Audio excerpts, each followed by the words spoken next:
तो previous video lecture में हमने देख लिया था बायोट-सावर्ट लॉ। अब नेक्स्ट जो अभी हमें आगे बढ़ना है that is the application of Biot Savart law.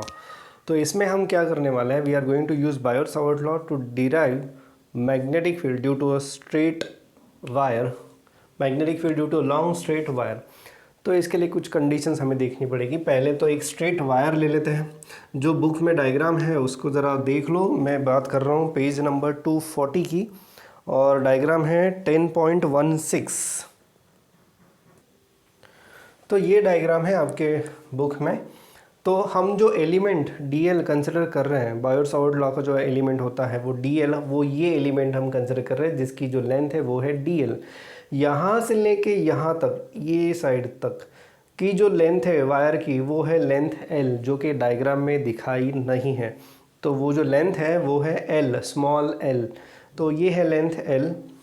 Distance of the point P where we are suppose to find out magnetic field due to this element. तो इस एलिमेंट से यहाँ तक का जो डिस्टेंस है वो है आर, और perpendicular distance from the wire वो है कैपिटल आर। ये अच्छी तरह से समझ लेना। तो परपेंडिकुलर डिस्टेंस है कैपिटल आर, और यहाँ से लेके यहाँ तक का जो डिस्टेंस है वो है आर। अब जो एंगल है, तो एंगल की कंसेप्ट आपको याद होगी कि angle between element and point is theta. तो वो ये एंगल आ रहा है, ठीक है। अगर ये एंगल थीटा है तो ये एंगल आपका हो जाएगा pi minus theta. Diagram clear है? तो फिर आगे बढ़ते हैं। Next, so what will be the magnetic field due to this element? So according to Biot Savart law, magnetic field dB due to this much element is mu 0 upon 4 pi I d l sine theta divided by r square. ये है magnetic field at point P due to this element.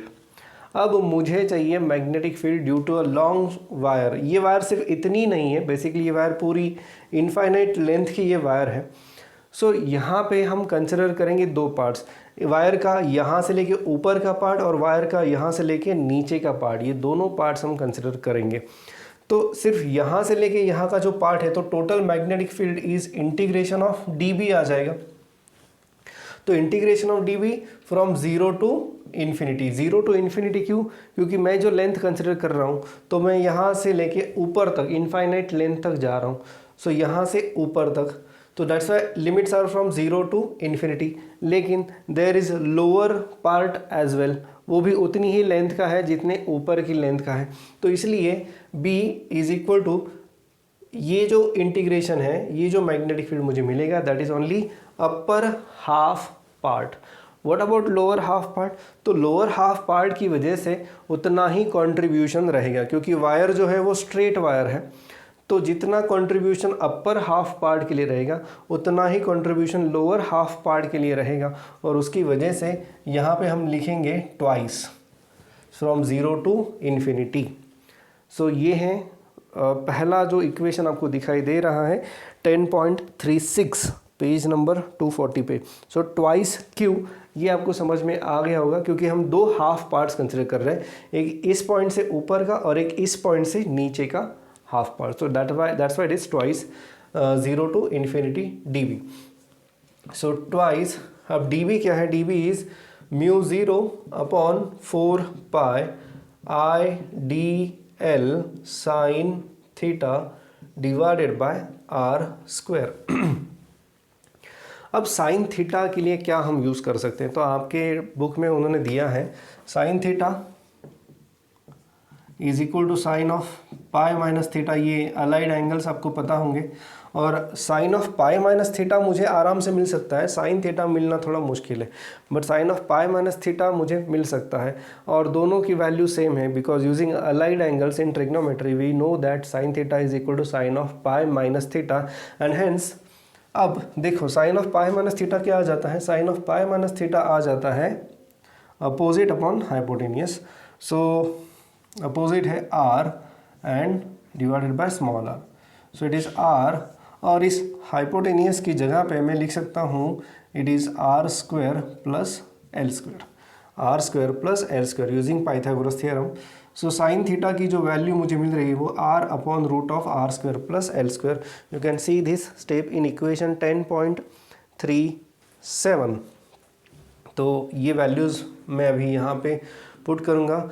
जो बाहर निकलेगा यहाँ पे common जो निकल रहा है इंटीग्रेशन के बाहर μ0/4 एज वेल एज आई जो कि कांस्टेंट है, ये सब लोग बाहर आ जाएंगे और इंटीग्रेशन में जो बच रहा है वो देखो क्या क्या है। ट्वाइस ये 2, ये μ0/4 ये आई। अब dl sin theta upon r square, तो dl आपको वहाँ पे दिखाई दे रहा होगा, dl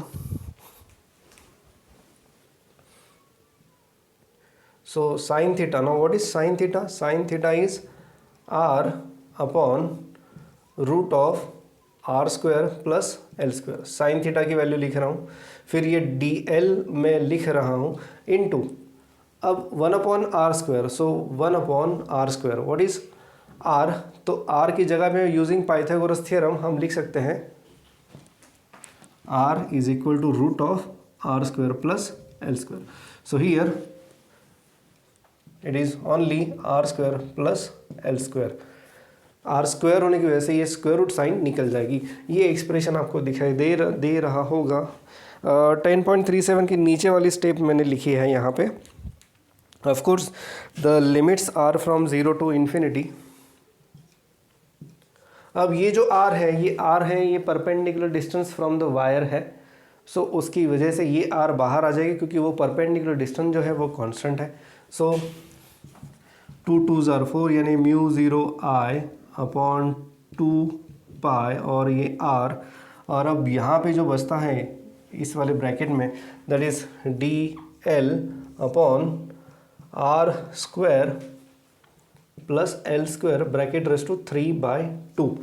ये एक इंटीग्रेशन हमें यहाँ पे मिल रहा है और इस इंटीग्रेशन को सॉल्व करने की वैसे आपको ज़रूरत नहीं है क्योंकि उन्होंने डायरेक्टली इसका आंसर दे दिया है। ऑफ कोर्स इस इंटीग्रेशन का सॉल्यूशन उन्होंने नेक्स्ट पेज पे येलो बॉक्स में दिया है।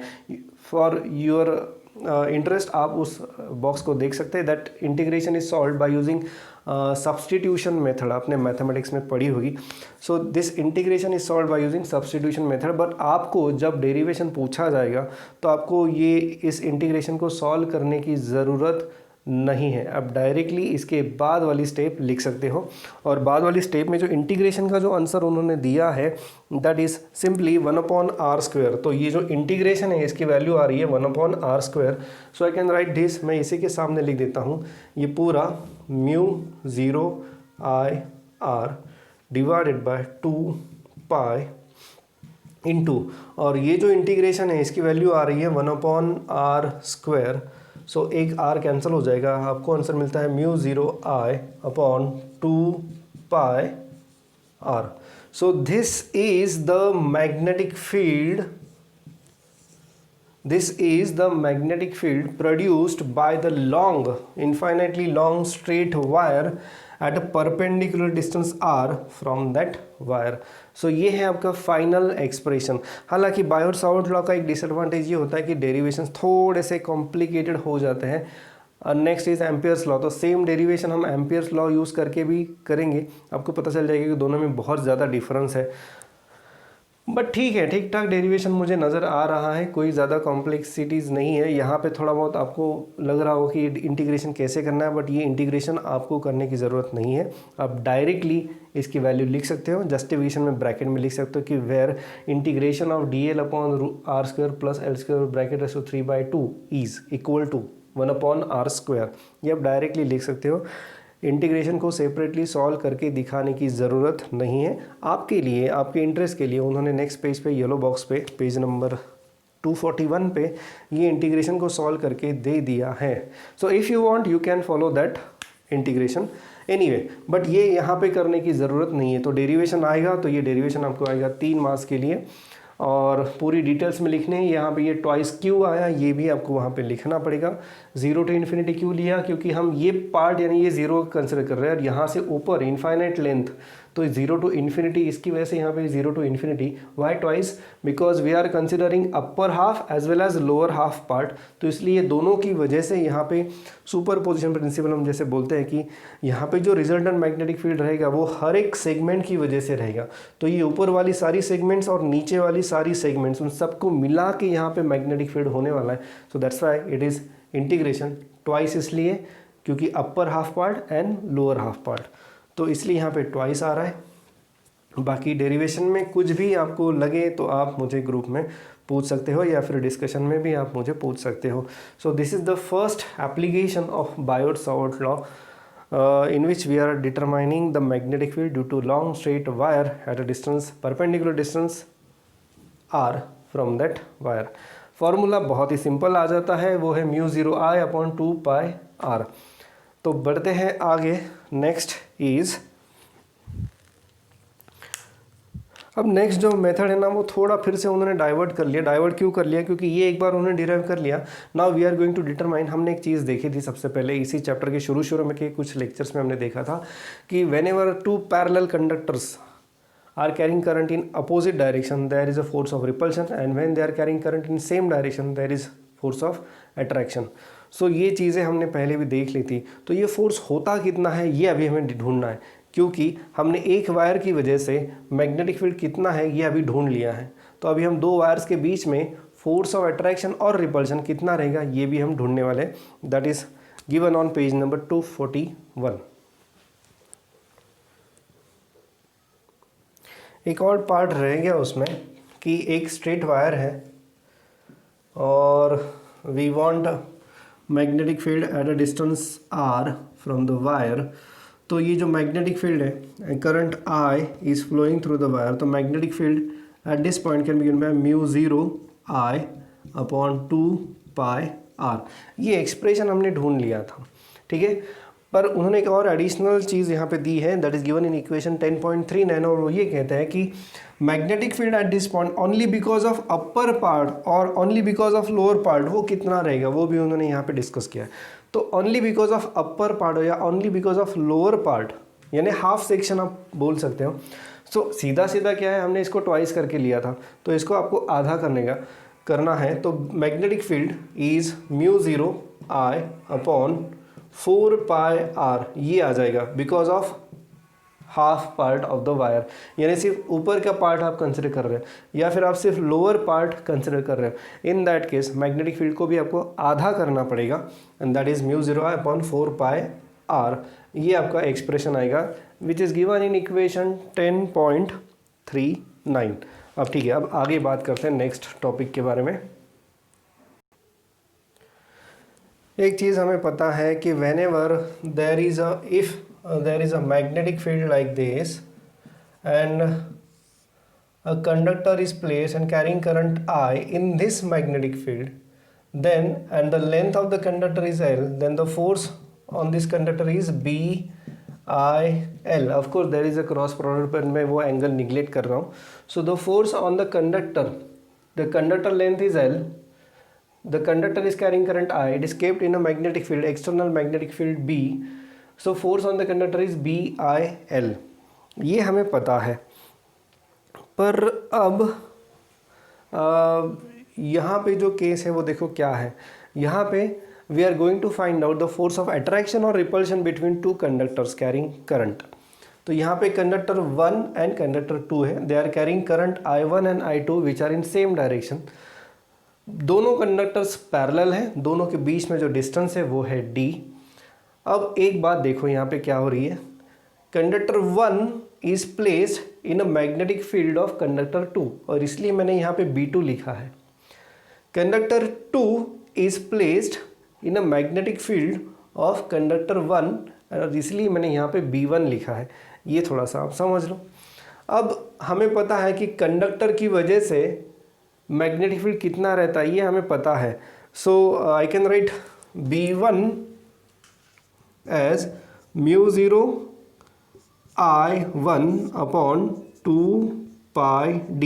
ये फॉर्मूला अभी थोड़ी देर पहले हमने डिराइव किया है कि magnetic field due to this conductor 1, magnetic field due to conductor 1 here is μ0I1/2πd, ये हमने डिराइव कर लिया है। So according to this formula let us assume कि बेसिकली ये दोनों कंडक्टर्स की जो लेंथ है वो इनफाइनाइट है, बट ठीक है, let us take the length to be L, ठीक है, फॉर एग्जांपल। तो इस कंडक्टर के ऊपर फोर्स कितना रहेगा, कंडक्टर के ऊपर जो फोर्स रहेगा F फोर्स, अब मैं इसको कैसे लिखता हूँ, कंडक्टर, इस कंडक्टर के ऊपर यानी force on conductor 2 because of current in conductor 1। देखो दोनों कंडक्टर्स जो है वो करंट कैरी कर रहे हैं। मैं ट्राई कर रहा हूँ फोर्स ऑन कंडक्टर 2, क्योंकि कंडक्टर 2 जो है it is place in magnetic field of conductor 1। तो या फिर सिंपली बोल देते हैं कि फोर्स ऑन 2 ड्यू टू 1। एक सिंपल वर्डिंग्स में हम जैसे बोल सकते हैं, आपकी बुक में थोड़ा सा लेंदी लिया है, force on 2 due to current in 1 ऐसा लिखा है, बट हम बोल देते हैं कि force on 2 due to 1। So force on 2 due to 1 is, देखो ये एक्सप्रेशन क्या है, BIL। सो यहाँ पे मैं लिखूंगा B1, क्यों, क्योंकि 2 जो है it is placed in a magnetic field of first conductor, यानी B1 में रखा है उसे, ठीक है। Current, the conductor is carrying current, कौन सा करंट कैरी कर रहा है वो, I2, so it is I2 and let us assume कि इसकी लेंथ जो है वो है L। So F21 is B1 I2 L। I hope ये समझ में आ गया होगा, फिर से एक बार मैं रिपीट कर रहा हूँ, ध्यान से सुनो। We have two conductors placed parallel to each other, both are carrying currents I1 and I2 in the same direction, the distance between two conductor is D। Next, इस कंडक्टर की वजह से यहाँ पे जो मैग्नेटिक फील्ड है वो है B1, इस कंडक्टर की वजह से यहाँ पे जो मैग्नेटिक फील्ड है वो है B2। तो B1 की वैल्यू मुझे पता है, अभी थोड़ी देर पहले हमने magnetic field due to current carrying conductor निकाल लिया था, स्ट्रेट करंट कैरिंग कंडक्टर, वो आया है μ0I/2πr। r की जगह पे यहाँ पे डिस्टेंस अभी d है, तो यहाँ पे हमने d लिया है।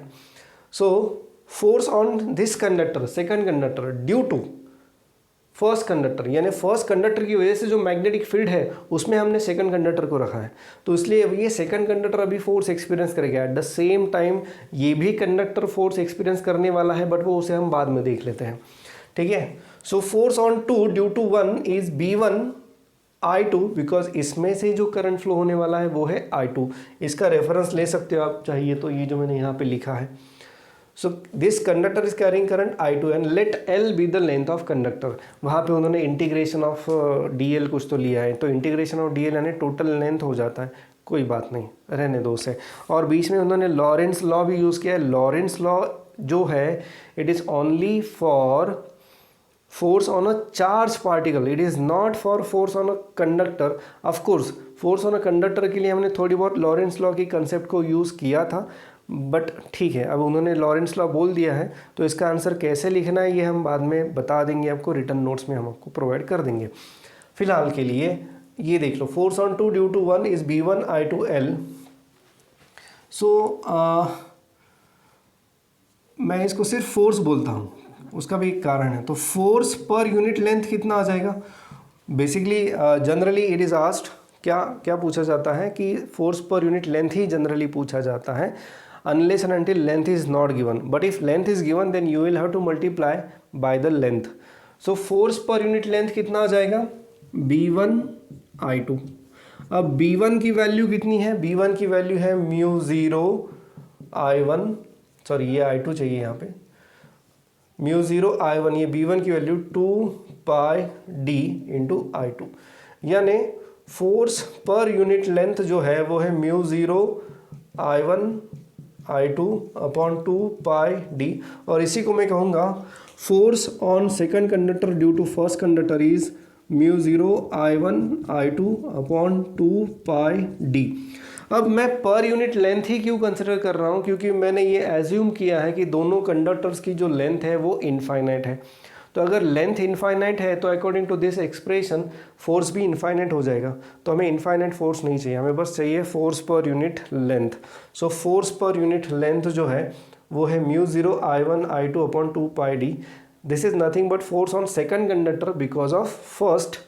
सो ये जो आ रहा है μ0I1/2πd। अब एक काम करते हैं, ये जो हमने निकाला है ये है force on second conductor because of first. अब हम निकालते हैं force on first conductor because of second conductor.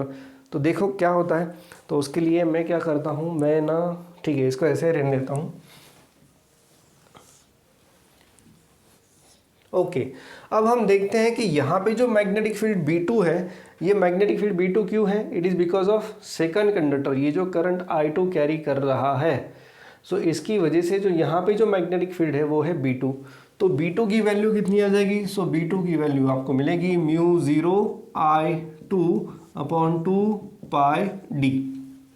Okay, what is the force on this conductor? तो फोर्स इज B2, क्योंकि ये कंडक्टर जो रखा है वो मैग्नेटिक फील्ड B2 में रखा है। It is carrying current I1 BI1 और लेट अस एज्यूम की length is L। Again let us assume की लेंथ इज L।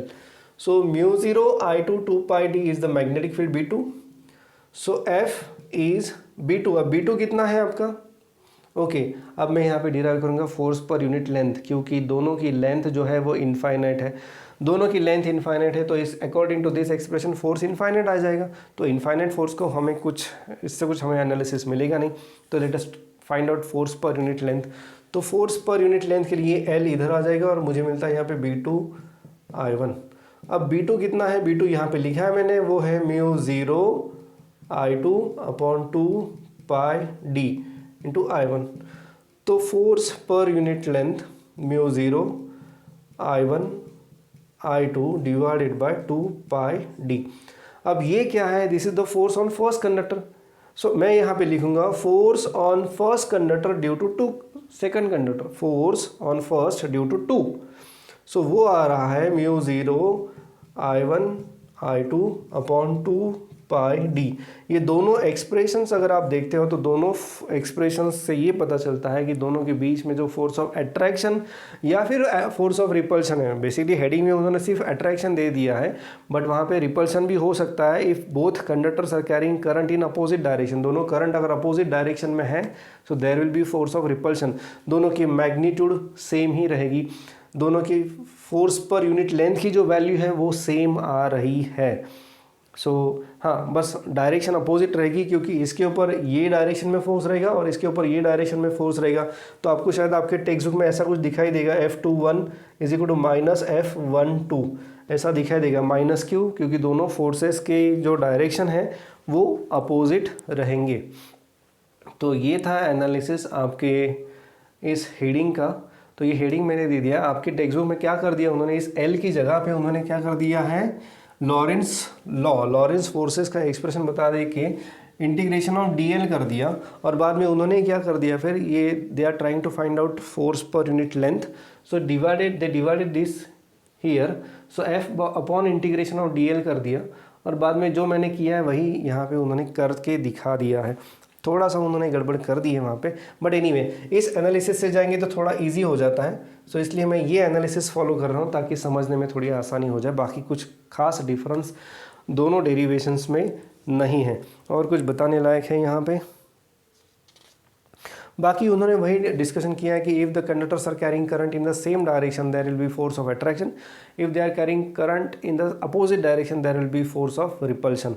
हाँ, एक बात जो है कि ये जो डिस्कशन है फोर्स ऑफ अट्रैक्शन क्यों है, फोर्स ऑफ रिपल्शन क्यों है, ये मैंने पहले वाले कुछ लेक्चर्स में डिस्कस कर लिया है। तो उसे अगर आपको चाहिए तो उसे आप फिर से एक बार रिवाइज कर सकते हो। कैसे कुछ भी कन्फ्यूजन है तो इसका हमेशा रेफरेंस लेना कि ये हमने डिराइव कर लिया है, तो इसका चाहिए तो आप फिर से वो भी रेफरेंस ले सकते हो फॉर दीज टू। इसके ऊपर न्यूमेरिकल्स आते हैं। न्यूमेरिकल्स कैसे आएंगे, दोनों करंट्स को डबल कर दिया, डिस्टेंस को हाफ कर दिया, ये कर दिया वो कर दिया, तो फोर्स में क्या असर गिरेगा। तो ऐसे कुछ क्वेश्चंस पूछे जा सकते हैं, बाकी कुछ नहीं है यहाँ पे। So this is all about this heading.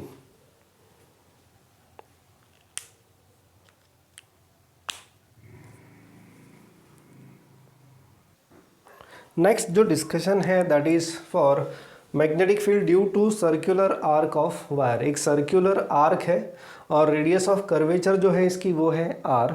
The angle subtended at the centre by that arc is theta. Total arc length जो है वो है l। Let us take this as point A, this as point B as per their diagrams. And the current carried by the conductor is I। ठीक है, current carried by this conductor is I। हाँ, ऐसा नहीं है कि सिर्फ इतनी ही wire है, यानी कुछ लोगों को ये शायद डाउट होगा कि करंट आया कहाँ से, क्योंकि इतनी ही वायर बैटरी वगैरह कहाँ है, तो वो यहाँ पे दिखाई नहीं गई है। We are considering only this much portion of that wire, बाकी बैटरी भी है, सब कुछ है वहाँ पे, एंड करंट फ्लो हो रहा है यहाँ से। अब बात ऐसी है कि we are suppose to find out magnetic field at this point, यहाँ पे हमें मैग्नेटिक फील्ड चाहिए इस सेंटर पे।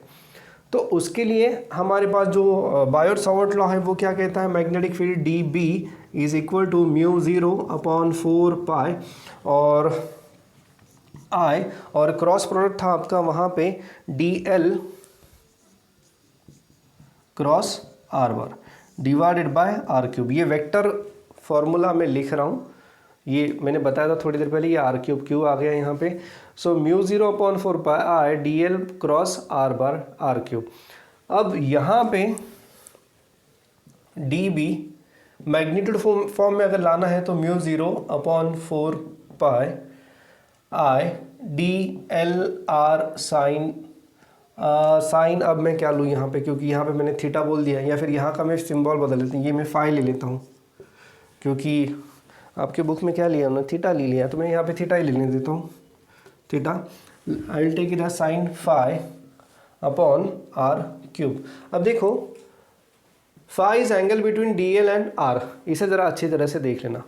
Phi is angle between d l and r. What is r? R is basically the line joining the segment and this point. यहाँ पे हमें magnetic field निकालना है, ये वाला point, I will write it as point P. तो point P पे मुझे मैग्नेटिक फील्ड निकालना है, तो लाइन जॉइनिंग दिस सेगमेंट, मैं ये सेगमेंट कंसिडर कर रहा हूँ, यहाँ पे मैंने दिखा है शेडेड रीजन से, ये सेगमेंट मैं कंसिडर कर रहा हूँ, and I can see the radius is always perpendicular to the tangent. तो ये जो एंगल है, ये एंगल आपका आ जाएगा 90, यानी फाई की जो वैल्यू यहाँ पे मुझे मिलेगी वो मिलेगी 90, क्योंकि आपको याद होगा वो जो एंगल था, वो एंगल कौन सा था, it is the angle between tangent to the element and the line joining the point to that element.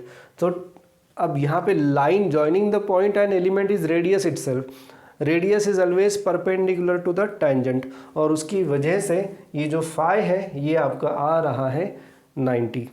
Next, so d B is equal to mu zero 4 pi I d l r sine of 90 divided by r cube. ये बन जाता है equation mu zero upon 4 pi I d l, एक r cancel हो जाएगा upon r square. ये बन गया आपका डी बी। बट मुझे सिर्फ डी बी नहीं चाहिए, मुझे टोटल मैग्नेटिक फील्ड चाहिए। Magnetic field due to complete arc of the wire. So magnetic field B is integration of d B from A to B. Magnetic field B, total magnetic field B is integration of dB from A to B. This can be further written as B is equal to A to B, और dB है mu zero upon 4 pi I d l upon r square. अब इसके बाद जो उन्होंने काम किया है वो क्या किया उसे ज़रा देख लो। सो यहाँ पे हमें एक चीज़ पता है जो हमने स्कूल में पढ़ी थी कि angle theta is equal to arc upon radius, ये आपने सुना होगा। Angle theta in case of circle या फिर circular arc, angle theta is equal to arc length upon radius. तो आर्क लेंथ जो है, so arc length can be written as arc length is theta into radius, और ये जो arc length वाली जो कंसेप्ट है वो मैं यहाँ पे सब्स्टिट्यूट करूँगा। सो इन दिस केस ये जो आर्क लेंथ मैंने ली है D L for this element only, तो ये आर्क लेंथ डी एल है, और ये जो एंगल यहाँ पे सबटेंड कर रही है, this angle let it be d theta, let it be d theta. So arc length d l is equal to d theta into radius is r, radius r ही रहेगी। So arc length d l is equal to d theta into r, और ये D l की जगह पे मैं यहाँ पे डी थीटा इंटू आर लिखूँगा, तो देखते हैं क्या मिलता है। म्यू ज़ीरो अपॉन 4 पाई, जो कांस्टेंट है वो बाहर आ जाएगा, करंट भी यहाँ से बाहर आ जाएगा, A to B, d l की जगह पे मैं लिखूँगा d theta into r upon r square, mu zero I upon 4 pi. अब देखो यहाँ पे रेडियस जो है वो भी तो कांस्टेंट है, आप किसी भी पॉइंट पे जाओ, ये जो डिस्टेंस है आर वो हर जगह पे कांस्टेंट है बिकॉज इट इज़ रेडियस। तो ये रेडियस भी हम बाहर ले लेंगे। बेसिकली यहाँ पे पहले तो थोड़ा मॉडिफिकेशन है, a to b, r cancel हो जाता है तो d थीटा अपॉन आर आ जाता है। सो mu 0 i upon 4 pi r into integration of d theta from a to b। Integration of d theta from a to b का मतलब होता है total angle, integration of d theta यानी total angle from a to b। ये total angle है आपका theta, from a to b ये जो एंगल है आपका वो है थीटा। तो यहाँ पे मैं लिखूँगा mu 0 i upon 4 pi r into theta. This is the expression for magnetic field due to the arc at the centre of curvature. सो ये आपको दिखाई दे रहा होगा इक्वेशन 10.48 में। ऑफ कोर्स इसके बाद वाला भी पार्ट अभी डिस्कस करना है, ये यहाँ पे ख़त्म नहीं होता है। हालांकि डेरिवेशन, बेसिक डेरिवेशन जो है वो यहाँ पे ख़त्म हो जाता है, बट इसके बाद वाला थोड़ा सा और डिस्कशन मुझे करना है, वो डिस्कशन मैं करूँगा नेक्स्ट वीडियो लेक्चर में। कोई भी डाउट है तो आप पूछ सकते हो ग्रुप में या फिर डाउट सेशंस में। फ़िलहाल के लिए बस इतना ही।